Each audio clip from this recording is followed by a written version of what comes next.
আসসালামু আলাইকুম দর্শক শ্রোতা ও ভাই, আপনারা যে যেখানে থাকেন আমার ভিডিওটা দেখবেন। আমি কিছু কথা বলতে চাই। কথা হচ্ছে ভাই একটা, আমরা দরিদ্র ফ্যামিলি, গরিবের সন্তান, আমরা খেটে খাওয়া মানুষ, খেটে খাই।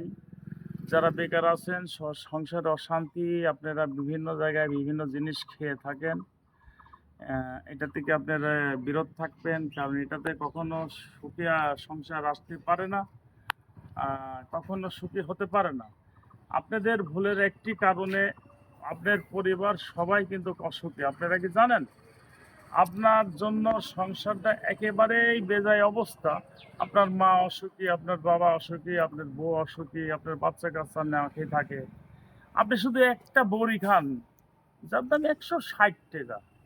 ভাই, ১৬০ টাকা বড়ি খান, ৩ বেলা খান, তাতে কম টাকা লাগে না। এটাই কিন্তু আপনার পুরা পরিবারটা খেয়ে বাঁচতে পারে।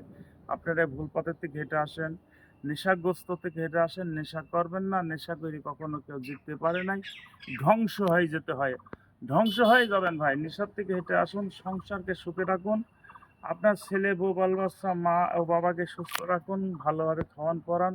তারা দোয়া করলে আপনি কিন্তু অনেক কিছু করতে পারবেন। অবশ্যই আপনারা আমার কথাটা মনে রাখবেন। দর্শক মণ্ডলী, যখন পৃথিবী আমরা জন্ম নিয়ে আসার পরে মা বাবা আমাদের খুব কষ্ট করে মানুষ করে, বিয়ে শাদী দেয়।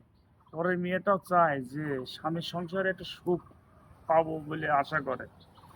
ভাই, আমাদের বেটা ছেলে আমরা এতটাই বেপরোয়া হয়ে গেছি, সংসারের দিকে মন রাখি না, ভালোবাসতে জানি না। আমরা বন্ধু বান্ধব আড্ডা, নিজের জমি জায়গা বিক্রি করে এই খায়ে খায়ে সব শেষ করে ফেলা দিচ্ছি, অথচ সুখ পাচ্ছি না। দেখেন, যে বন্ধুকে আপনি খুব ভালোবাসতেন, জানের চাইতে ভালোবাসতেন, অতিরিক্ত জানের চাইতে ভালোবাসতেন, নিজে না খেয়ে বন্ধুকেও খাওয়াইছেন, অথচ সেই বন্ধু আপনাকে কিন্তু ঘৃণা করে দূর দিয়ে না দেখার ভান করে হেঁটে যায়। তাহলে আমি সে ভুল পথে কেন হাঁটবো ভাই? আমি সেই জিনিস কেন খাবো? আপনাদের কি জ্ঞান হয় না? আপনাদের কি বুদ্ধি হয় না? কর্ম করে যদি খেতে নাই পারেন, ফুটপাতে টুকাইগিরি করেন, কাগজ টুকান, বোতল টুকান, তাও তো অন্তত দুটা ডাল ভাত পেটে খেয়ে বাঁচতে পারবেন। এই প্রত্যাশা আপনাদের কাছে রইল। অবশ্যই আপনারা একটু দয়া করে, মেহেরবানি করে আপনারা ভালো পথে চলুন, ভালো হয় বাঁচুন। আমরা দোয়া করি মহান আল্লাহ তাআলা রব্বুল আলামিনের কাছে, আমরা সবসময় আপনাদের জন্য দোয়া করব। ভাই, আপনারা ভালো পথে ফিরে আসেন। জগৎটা ভালো না, এই জগতে যাবেন না। কারণ এই নেশা ভান যারা করেছে, এই মানুষেরা কখনো সুখী নেই। একটু ফিরে আসুন ভাই, ভালো পথে আসুন। আল্লাহর কাছে দোয়া করুন ভাই, সবাই সুস্থ থাকবেন। দেশবাসীর কাছে আমার অনুরোধ রইল, আপনারা আপনাদের সন্তানকে খেয়াল রাখুন, সুস্থ রাখার জন্য চেষ্টা করুন। আপনাদের কাছে এই প্রত্যাশায় রইল।